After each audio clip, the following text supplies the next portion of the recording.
ভিন রাজ্যে কাজ করতে গিয়ে বাংলায় কথা বললে বাংলাদেশি বলে দেগে দেওয়া হচ্ছে, হেনস্থা করা হচ্ছে, মারধরের অভিযোগও উঠছে, এমনই বলা হচ্ছে।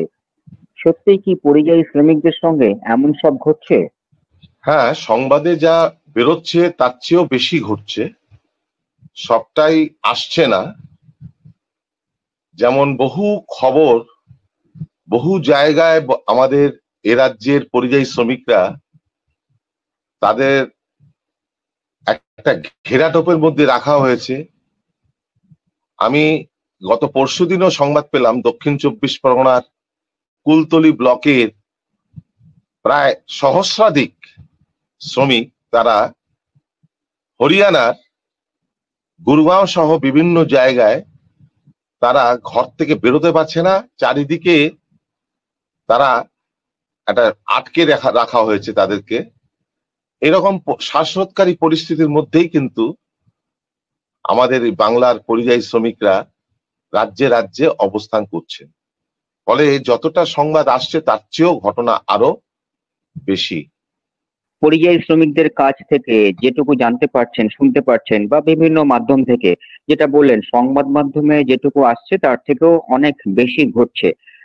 একটু বিস্তারিত যদি বলেন। যেমন ধরুন, বিভিন্ন রাজ্য থেকে পুশব্যাক করার ঘটনা তো সংবাদে কিছু বেরিয়েছে, এবং তারা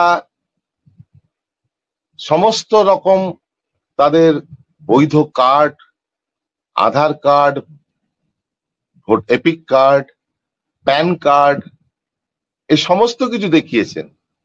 তৎসত্ত্বেও তাদেরকে কিন্তু পুশব্যাক করা হয়েছিল। এরকম ঘটনা প্রত্যক্ষ যারা অভিজ্ঞতা নিয়ে ফিরেছে, কয়েকজন হয়তো রেহাই পেয়েছে, তাদের মারফতে, আমাদের বিভিন্ন সংগঠকদের মারফতে আমরা এই ঘটনাগুলো শুনেছি। তার বীভৎসতা শুনলে যে কোনো সংবেদনশীল মানুষই কিন্তু আঁতকে উঠবেন।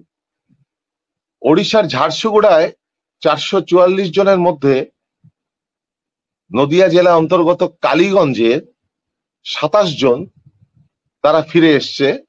বহু রকম টালবাহানা, বহু রকম ভাবে হয়রানির শিকার হয়ে তারা ফিরেছেন। তাদেরকে নিয়ে আমাদের অর্গানাইজেশনের পক্ষ থেকে তাদেরকে নিয়ে বসাবসি হয়েছে। তাদের নিয়ে আমরা কালীগঞ্জ বিডিও অফিসেও যখন তারা সেখানে ছিলেন তাদের পরিবার বর্গ নিয়ে আমরা ডেপুটেশন দিয়েছি।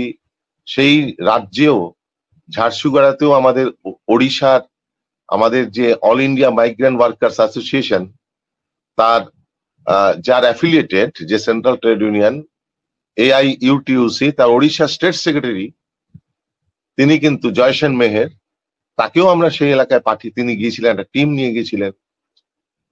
ফলে নানান দিক থেকে তারা অনেকে শারীরিকভাবে নির্যাতিত হয়েছেন।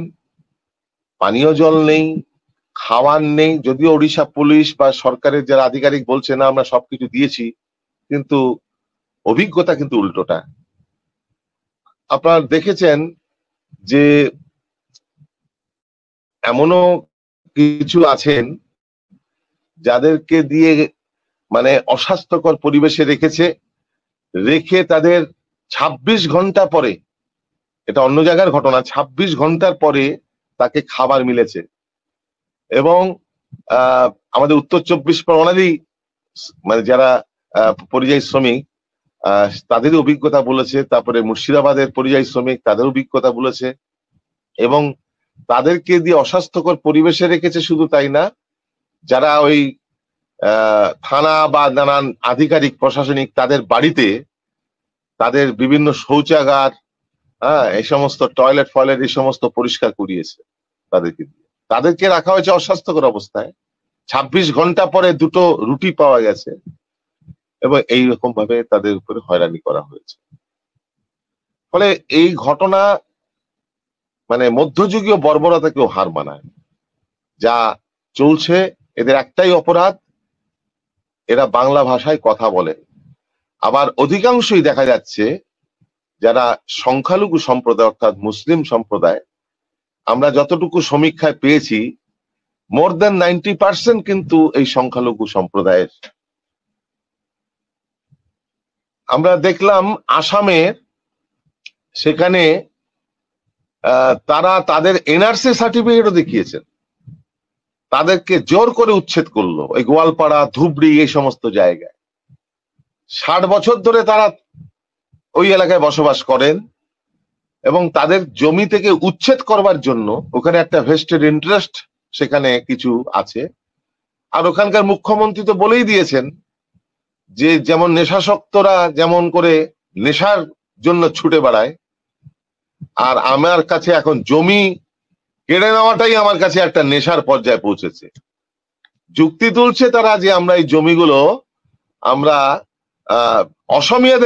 অসমীয়া ভাষীদের কাছে দিয়ে দেবো, অথচ দেখা যাচ্ছে বিভিন্ন আদানি, আম্বানি, বেদান্ত, এই সমস্ত এদের কাছেই সমস্ত জমিগুলো উপঢৌকন দেওয়া হচ্ছে।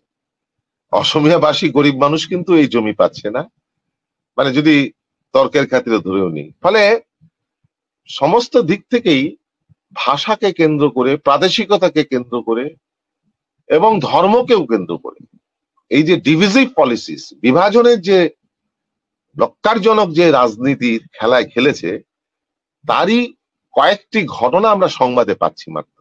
ঘটনার মানে ব্যাপ্তি কিন্তু আরো বিশাল।